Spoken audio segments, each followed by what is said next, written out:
mathematics of all kinds, algebra, trigonometry, calculus. Carrie studied them all. In her spare time, Carrie liked to play geometry games. She would wander through the village, taking measurements and finding the perimeters and areas of her neighbors' houses and gardens. One day, Carrie was sitting outside her family's cottage with her abacus, enjoying the last of the sunshine.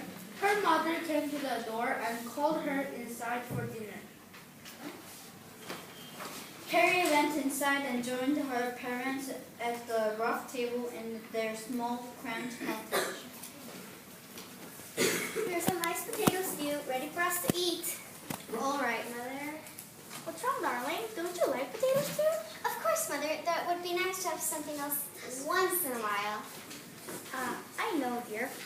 But your father and I are very poor, and I suppose we must count ourselves very lucky to have food of any kind.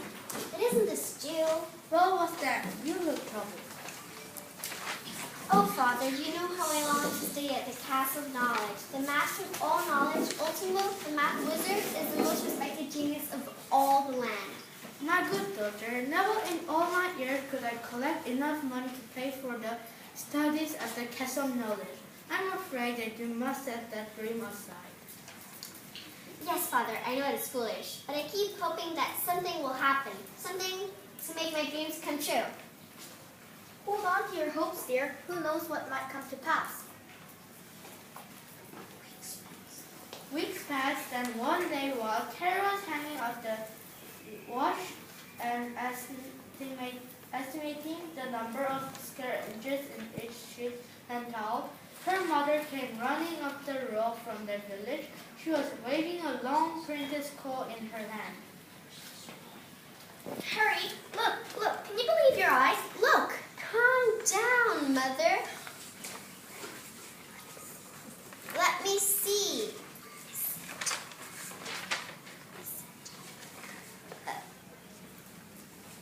What are you talking about? Carrie took the scroll from her mother's hand and read it. A contest of wits. Answer 3 questions and the prize will be yours. Grand prize. A full 4-year scholarship to the Castle of Knowledge. All subjects wishing to enter the contest should appear at the Royal Palace of Talisman tomorrow at noon. Can you believe this opportunity? I don't believe it. This is the chance of a lifetime. Oh, Mother, do you think I can possibly win? You are the smartest person I know. If anyone could win the prize, it is you. In the morning, Carrie dressed carefully in her best clothes. Just as the sun was coming up and the birds were beginning to sing, she set out on the long walk to the palace. She arrived at the palace exactly at noon and took her place in line. It did not help her or nervous to see that she was the only girl in the room. She took a deep breath and tried to calm herself. One by one, the contestants stood before King Archibald. One by one, they failed to answer his questions correctly. Carrie's heart was pounding as she made her way to the front of the line. Next. Next, Your Majesty. A girl, is it? All right. Well, I didn't say no girls allowed. Go ahead, see if you can answer my questions. Thank you, Your Majesty. Question number 1. You see before you a box. In that box, there are black marbles and white marbles. If I were to blindfold you and ask you to pick a matching pair of marbles from the box, what is the smallest number of marbles you would have to pick out of the box to be certain that you had a matching pair? You have 1 minute to answer. Paige, turn over the sunglasses. Yes, sire, as you wish. Well, if I pick 2 marbles, I might have 2 black ones or 2 white ones. In that case, I would need to pick another one, but I also might have 1 of each color. If that were the case, I would need to pick 1 more marble. This marble would either be black or white. It would therefore match at least 1 of the 2 marbles I already had chosen. In order to be certain, I would have to pick 3. Well done, with time to spare. Are you ready for the next question? Yes, Your Majesty. All right, you see before you a round spinner. I am going to flick the arrow with my finger and set the spinner in motion. Can you tell me before I flick the arrow what color the arrow will point When it comes to rest, you have 1 minute to decide. Paige, turn over the sandglass. Yes, Liar, as you wish. This is a more difficult question. There is no way to be sure of getting the right answer. But if I study the spinner, perhaps I can see what is most likely to happen. The spinner has 12 spaces on it. 1 space is red, and 1 space is green, and 1 space is blue. The rest of the spaces are purple.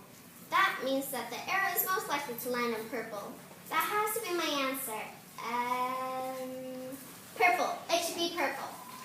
King Archibald flicked the arrow and it spun round and round. Carrie held her breath until the arrow finally came to rest on one of the purple spaces. That was fun.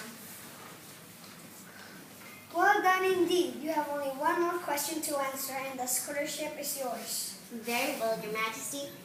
You see before you 2 regular 6-sided dice. When I roll the dice, the dots that show on their faces always add up to the numbers from 2 to 12. If I roll the dice 100 times, what number will come most often? You have 1 minute.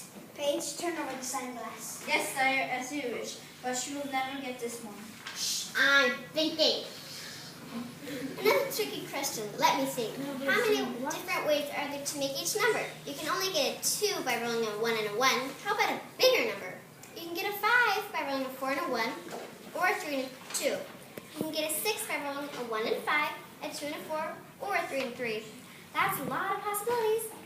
Maybe that's the answer. But what about 7? 1 and 6, 3 and 4, 5 and 2. The time is almost going to run out. 7. Sire, the sand ran out. She has it just in the nick of a time. Paige, pipe down and hand me the dice. Let's see if she is right. King Archibald rolled the dice 100 times, while the page kept a tally. Carrie jumped each time a 7 showed on the dice. At the end, the king had rolled a 2 only 3 times. He had rolled a 6 15 times. He had rolled an 8 11 times, but he had rolled a 7 19 times. Congratulations, Carrie. You have won the scholarship. Can you begin your studies on Monday morning? Yes, oh yes, thank you, Your Majesty. Congratulations, I can't believe it. You really did it. Yes, I did it. I'm a very lucky girl.